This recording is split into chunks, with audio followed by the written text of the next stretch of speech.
ശബരിമലയിലെ സ്വർണ്ണക്കൊള്ളക്കേസിലെ ഏറ്റവും വലിയ കള്ളൻ അത് പത്മകുമാർ തന്നെയാണ് എന്ന് കോടതി ഒരിക്കൽ കൂടി വ്യക്തമാക്കിയിരിക്കുന്നു. അതിൻ്റെ റിപ്പോർട്ട് SITയുടെ കൈകളിൽ തെളിവായി ലഭിച്ചുകൊണ്ടേയിരിക്കുന്നു. ശബരിമല സ്വർണ്ണക്കൊള്ളക്കേസിൽ ദേവസ്വം ബോർഡിൻ്റെ മുൻ പ്രസിഡന്റ് പത്മകുമാറിന് അങ്ങനെ വീണ്ടും കോടതി ജാമ്യം നിഷേധിച്ചു. മറ്റൊരു കേസിലാണിപ്പോൾ കുടുങ്ങിയിരിക്കുന്നത്.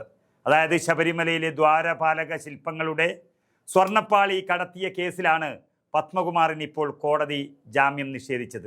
അങ്ങനെ ഒന്നും ശബരിമലയിൽ പത്മകുമാർ ബാക്കി വെച്ചിട്ടില്ല. കൊല്ലം വിജിലൻസ് കോടതിയുടെ നടപടി വരുന്നത് തന്നെ SITയുടെ കണ്ടെത്തലിൽ ആണ്. അത് നിർണായക തെളിവുകളാണ് ഉള്ളത്. പത്മകുമാറിനെതിരെ ഗുരുതര കണ്ടെത്തലുകളാണ് പ്രത്യേക അന്വേഷണ സംഘം ഇപ്പോൾ നടത്തിയിരിക്കുന്നത്. സ്വർണം മോഷ്ടിക്കാൻ ആവശ്യമായ തരത്തിൽ ദേവസ്വം മിനിറ്റ്സ് തന്നെ തിരുത്തിയാണ് കാര്യങ്ങളെല്ലാം പത്മകുമാർ നടത്തിയത്. ഇതെല്ലാം മോഷ്ടിക്കാൻ വേണ്ടി മനഃപൂർവ്വം നടത്തിയതാണ് എന്നാണ് SITയുടെ കണ്ടെത്തലിൽ ഉള്ളത്. പിത്തളപ്പാളി എന്ന് മാറ്റി ചെമ്പ് എന്നെഴുതിയത് പത്മകുമാറാണ്.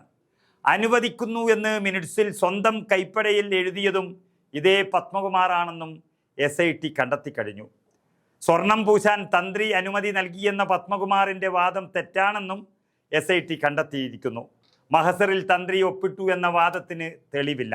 കട്ടിളപ്പാളികളിൽ അറ്റകുറ്റപ്പണി നടത്താൻ ആവശ്യപ്പെട്ടത് തന്ത്രിയല്ലെന്നും ഹൈക്കോടതിയിൽ സമർപ്പിച്ച റിപ്പോർട്ടിൽ SIT വ്യക്തമാക്കിയിട്ടുണ്ട്. പകരം മന്ത്രിയായിരുന്ന കടകംപള്ളി സുരേന്ദ്രനാണോ എന്നൊരു സംശയവും അവിടെ നിലനിൽക്കുകയാണ്. ഞാൻ മാത്രമല്ല കള്ളൻ എന്ന് നിരന്തരം വിളിച്ചു പറയുന്ന ഈ പത്മകുമാർ വലിയ മാനസിക സമ്മർദ്ദത്തിലുമാണ്.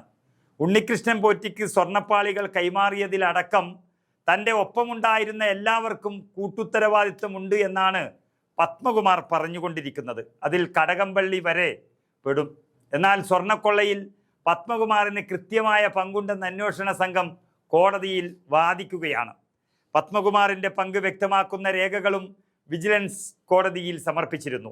ഇത് പരിഗണിച്ചാണ് കോടതിയുടെ ഇപ്പോഴത്തെ നടപടി വന്നിരിക്കുന്നത്. പത്മകുമാർ അടുത്തൊന്നും വെളിച്ചം കാണുന്ന മട്ടില്ല.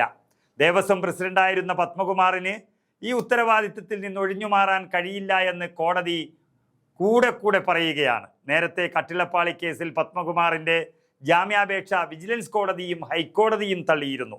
അങ്ങനെ ശബരിമല സ്വർണ്ണക്കൊള്ളയിൽ നമ്പർ 1 മോഷ്ടാവായി തിരഞ്ഞെടുക്കപ്പെട്ട പത്മകുമാർ കുറേ ദിവസം മുൻപ് തന്നെ കടകംപള്ളിയുടെ പേര് പറഞ്ഞതായിരുന്നു.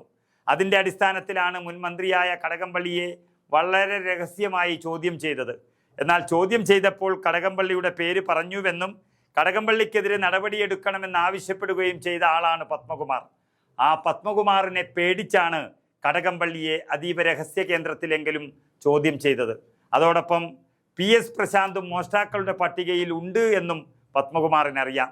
അതുകൊണ്ട് ഒറ്റ കാര്യം, പത്മകുമാറിനെ ഇങ്ങനെ ജാമ്യം നിഷേധിച്ച് അകത്തിടാൻ പിണറായി പോലീസിലെ SIT കാണിക്കുന്ന വ്യഗ്രത കൂടുതൽ അപകടമാണ് CPMന് വരാൻ പോകുന്നത്.